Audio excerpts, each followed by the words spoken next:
All right, welcome in my instant reaction to the Eagles' domination of the San Francisco 49ers. I was sitting watching this game in the third quarter. And this is the time of the year when you get a lot of Aaron Rodgers to the Jets and Tom Brady to the Raiders. And, you get a lot of rumors. And by and large, most of the time, players stay put, right? Change is hard for all of us. Kyle Shanahan's thinking, I started the year with Trey Lance, hurt. Then I got Garoppolo, hurt. Brock Purdy, hurt. Josh Johnson, hurt. I'm now using Christian McCaffrey and the Wildcat. And I'm thinking, that's where Tom Brady's probably texting Kyle. I don't get hurt. That's where rumors come from, right? You look at Kyle Shanahan. I'm sitting there, game's over now, and I'm thinking, I thought if Brock Purdy played pretty well, even if he lost, you bring it back. But this is now, availability is a skill. Brett Favre, Eli Manning, Phillip Rivers, it's a skill. And, quarterbacks throughout the league have gotten a little smaller, athletic, they move more, there's more injuries. But, years ago, the NFL decided nobody needed a third quarterback. Maybe they'll go back to using some common sense that what you don't want is running backs taking the Wildcat in playoff games, potentially. These are big, strong guys. Quarterbacks, are often smaller guys. But if you're Kyle Shanahan, you'd be willing to give up one of your linebackers to inherit Tom Brady and his history, his record of staying healthy. I look down on my sheet. I take notes for these games. I'll take copious notes. My first note today, Fred Warner, hurt. Followed by Brock Purdy, fumble, hurt. There's a Bosa, hurt. Josh Johnson enters concussion protocol.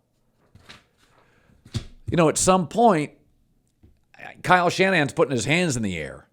San Francisco, even with a Brady, a Derek Carr, whoever, fill in the blank, can maintain a majority of this roster. It doesn't have a lot of holes.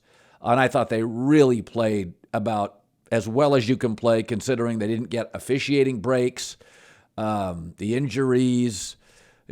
When it was 14-7, I thought, I don't even know. It's like landing a plane with no wings. It was a miraculous 14-7 deficit.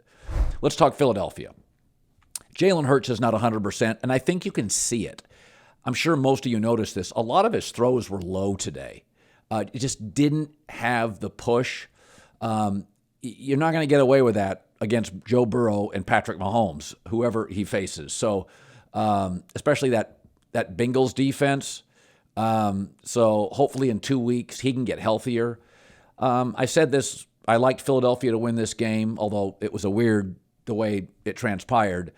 But they've got 8 Pro Bowl starters, 9 reserves, 17 elite players, and they really play to their strengths. The offense, they take a few shots downfield, but it's their offensive line, which PFF has graded as the number 1 offensive line in football.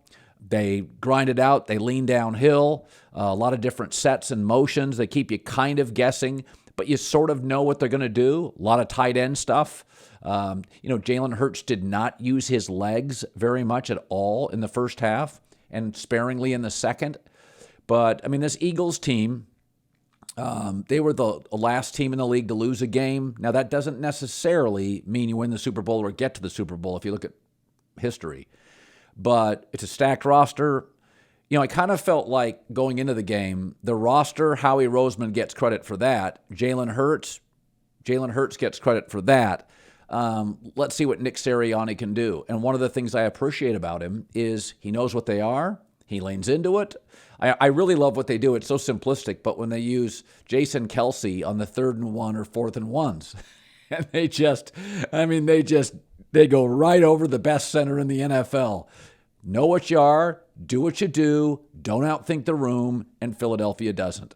They'll be the most talented team in the Super Bowl. They have a better overall roster than the Bengals. If they get in, Bengals corners are suboptimal. They've got a better overall roster than Kansas City. Again, their back end is okay, not great. So Philadelphia will enter as the most talented team in the Super Bowl. I think they match up actually better with Kansas City. I just think when Joe Burrow gets humming situationally, they can keep extending those drives. Short, precise passing game could frustrate Philadelphia a little bit, but they'll match up fine. It's a classic Philadelphia team. It's all Rocky. Nick Sirianni butchers his opening press conference. People doubt him. He makes fun of it. Jalen Hurts, everybody doubted. It's classic. They have two things going for them. They're super talented, and they play like an underdog. They play with a chip on their shoulder. And this was also an advertisement for anybody in the National Football League considering taking conference championships to a neutral site. How about we start with no? If you're watching that Philadelphia crowd, they earned that home field advantage. You don't take that away from fans. Come on. The Super Bowl is already a corporate event. Okay, don't take it away from fans. Don't do that.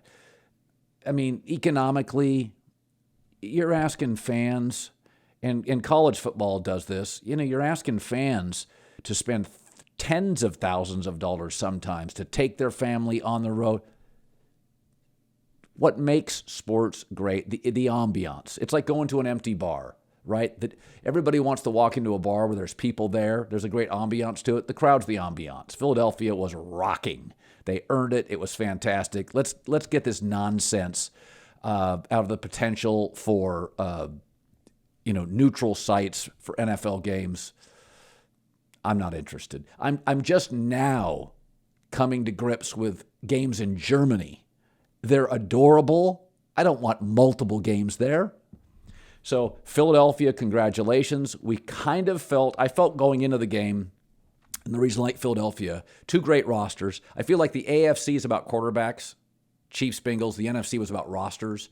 I thought it was just asking Brock Purdy to overcome too much. At Philly, second most experienced quarterback in the game. I thought he would face more pressure because the Eagles had a better offensive line. Just too much. And then you throw in the injury.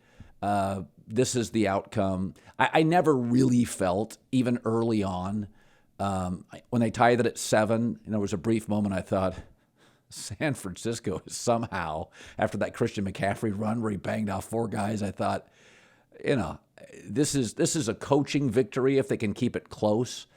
But, nobody's going to like that Devontae Smith catch down the sidelines, but it's on the 49ers to throw the flag and challenge it. Okay, referees miss stuff. That's why they have challenges. All right? They didn't get a touchdown a play later, 2 plays later, whatever it was. That's the breaks. That's sports. All right, instant reaction. Congrats to the Eagles. Niners, quarterback position heading into the offseason remains an enigma. It's been like 3 years. I still don't know what they're going to do at quarterback.